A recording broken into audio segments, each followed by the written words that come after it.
Anda pernah kepikiran nggak soal akademi sepak bolanya Barcelona, La Masia itu? Oh, yang legendaris itu ya, tempatnya Lionel Messi kan? Nah, persis.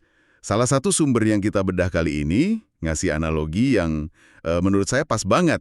Katanya para pemikir muda Muhammadiyah itu kayak La Masia. Maksudnya gimana tuh? Jadi semacam pabrik yang bukan cuma menghasilkan kader biasa, tapi superstar. Tapi bukan di lapangan bola ya, melainkan di panggung gagasan dan aksi sosial. Keren kan? Wah, analogi yang langsung nancep itu. Dan kali ini kita emang akan coba ngintip dapurnya La Masia versi Muhammadiyah ini. Betul.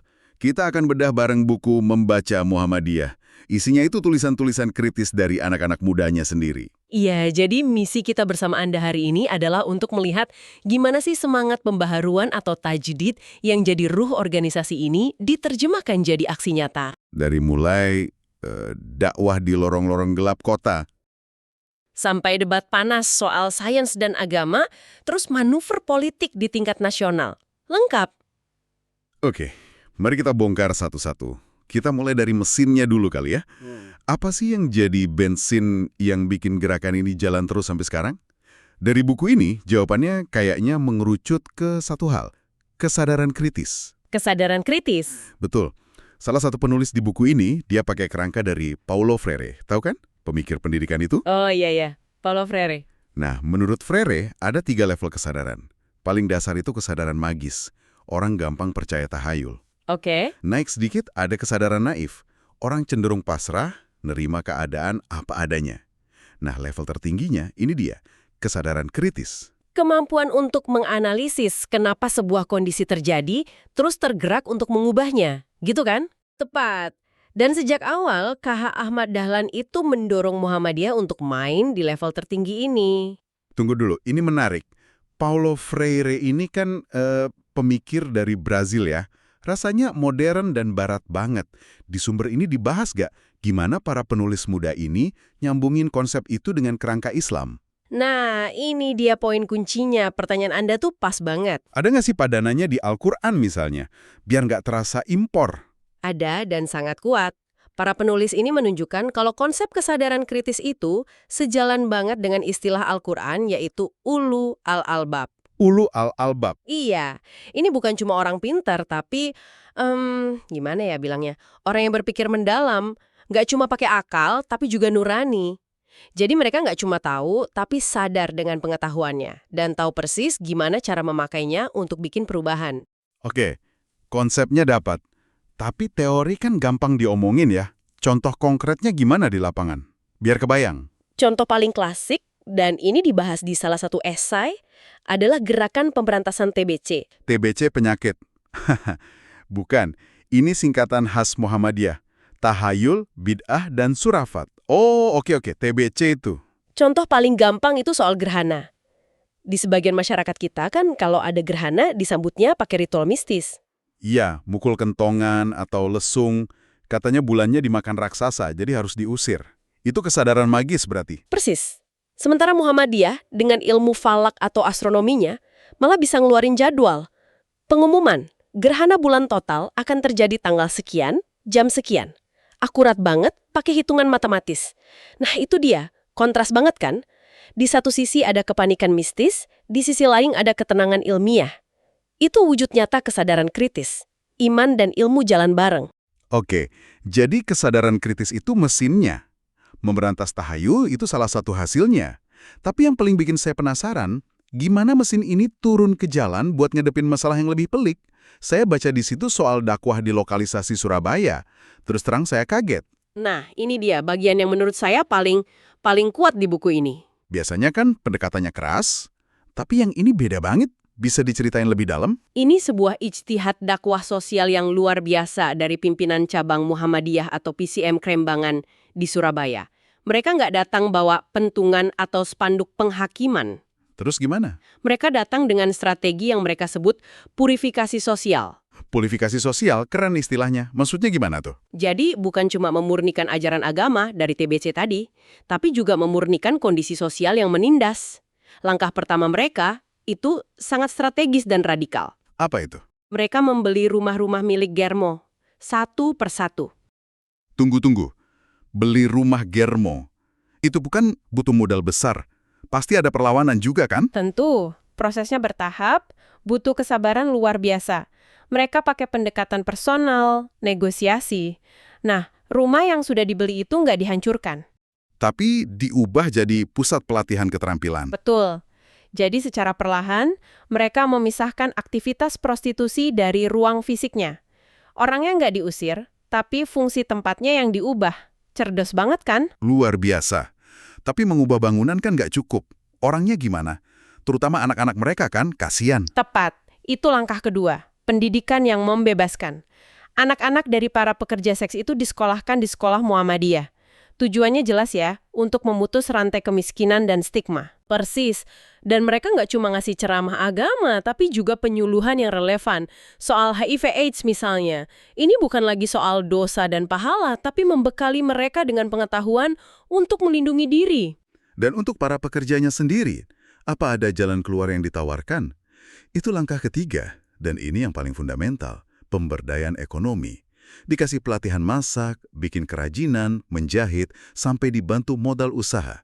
Supaya mereka punya kemandirian finansial, punya pilihan lain. Iya, jadi mereka bisa keluar dari industri itu bukan karena dipaksa, tapi karena mereka punya jalan keluar yang nyata dan bermartabat.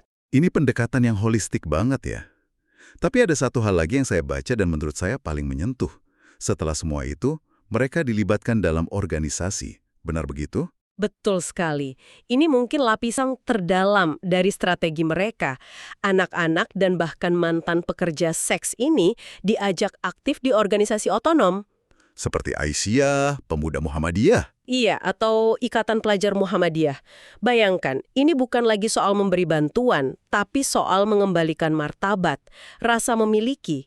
Mereka yang tadinya dianggap sampah masyarakat, kini jadi bagian dari penggerak komunitas. Wah, kalau kita sambungkan lagi ke konsep yang tadi, ini tafsir dari teologi apa? Ini adalah tafsir modern yang hidup dari teologi Al-Ma'un. Para pekerja seks itu nggak dipandang sebagai pendosa yang harus dihukum. Tapi sebagai kaum mustada'afin, kelompok yang dilemahkan. Benar. Jadi tugas dakwah itu bukan menghakimi, tapi membebaskan. Ini menunjukkan kalau teologi bagi Muhammadiyah itu bukan konsep kaku di atas kertas, tapi alat yang hidup untuk pembebasan sosial. Ini juga ngebahas gimana semangat pemurnian ini nyebar ke arena lain kan? Saya lihat ada soal seni bela diri juga, tapak suci. Iya, betul.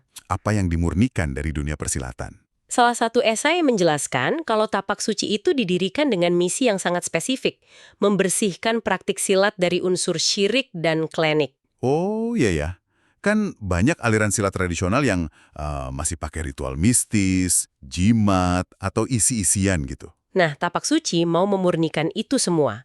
Gerakannya dikembangkan berdasarkan logika anatomi tubuh dan fisika, jadi sangat rasional. Nggak ada lagi konsep ilmu kebal yang mistis. Filosofinya juga diubah total ya, jadi media dakwah dan pembentukan karakter. Betul, motonya kan jelas, dengan iman dan akhlak saya menjadi kuat, tanpa iman dan akhlak saya menjadi lemah. Jadi kekuatannya bukan dari jimat, tapi dari iman dan karakter. Oke, menarik. Di satu sisi Muhammadiyah sangat rasional, pakai ilmu falak, membersihkan silat dari klinik. Tapi di sisi lain, salah satu esai di buku ini justru melontarkan kritik internal yang tajam. Nah, ini yang menunjukkan kedewasaan intelektual di dalamnya. Katanya, perguruan tinggi Muhammadiyah atau PTM kadang masih terjebak taklid buta pada sains barat. Maksudnya gimana tuh? Kok bisa ada kontradiksi? Kritik ke dalam itu justru didorong. Jadi penulis esai itu menyoroti misalnya gimana teori evolusi Darwin diajarkan di kelas biologi PTM. Diajarkan begitu saja, seringkali hanya sebagai transfer pengetahuan. Titik. Tanpa dibarengi diskusi kritis dari perspektif Al-Quran atau pandangan dunia Islam. Ini yang dia sebut taklid buta, menelan mentah-mentah sains barat tanpa filter. Lalu solusinya apa menurut mereka? Apa sains barat harus ditolak? Bukan ditolak, tapi didialogkan secara kritis. Nah, ini memicu perdebatan penting yang masih berlangsung sampai sekarang di kalangan intelektual Muhammadiyah. Perdebatan soal apa itu? Ada dua kubu besar. Kubu pertama mendorong islamisasi sains, kubu kedua yang digagas pemikir seperti Kunto Wijoyo menawarkan pengilmuan Islam. Islamisasi sains versus pengilmuan Islam. Apa beda mendasarnya? Kalau Islamisasi sains itu ibaratnya menempel stiker halal pada produk yang sudah jadi. Oke, cuma labelnya aja. Sedangkan pengilmuan Islam itu lebih fundamental. Idenya adalah membangun paradigma ilmu dari dalam pandangan dunia Islam itu sendiri. Jadi Al-Quran bukan cuma jadi justifikasi, tapi jadi sumber inspirasi untuk melahirkan teori-teori baru. Wah, ini perdebatan kelas berat. Jadi belum ada jawaban finalnya ya? Tepat sekali. Masih jadi pekerjaan rumah intelektual yang terus berjalan. Dan adanya perdebatan ini justru tanda sehat. Itu bukti kalau kesadaran kritis nggak hanya diarahkan keluar, tapi juga ke dalam, untuk mengkritik diri sendiri. Dari gulat intelektual, kita pindah ke gulat politik. Ini juga area yang selalu rumit kan buat Muhammadiyah? Selalu, Di satu sisi harus menjaga jarak, tapi di sisi lain nggak mungkin buta politik. Gimana buku ini memetakan itu? salah satu tulisan memetakan perjalanan politik Muhammadiyah yang penuh dinamika. Dari dulu jadi bagian inti Partai Masyumi, sampai sekarang memegang teguh Hittah Infar. Sebagai organisasi non-partisan, Iya, secara institusi, Muhammadiyah tidak berafiliasi dengan partai politik manapun. Fokusnya pada apa yang disebut politik tingkat tinggi atau high politics. high politics itu maksudnya politik kebangsaan gitu ya? Betul. Jadi lebih fokus ke isu-isu strategis bangsa, pendidikan, korupsi, keadilan sosial. Tapi ya tentu hubungannya nggak pernah hitam putih.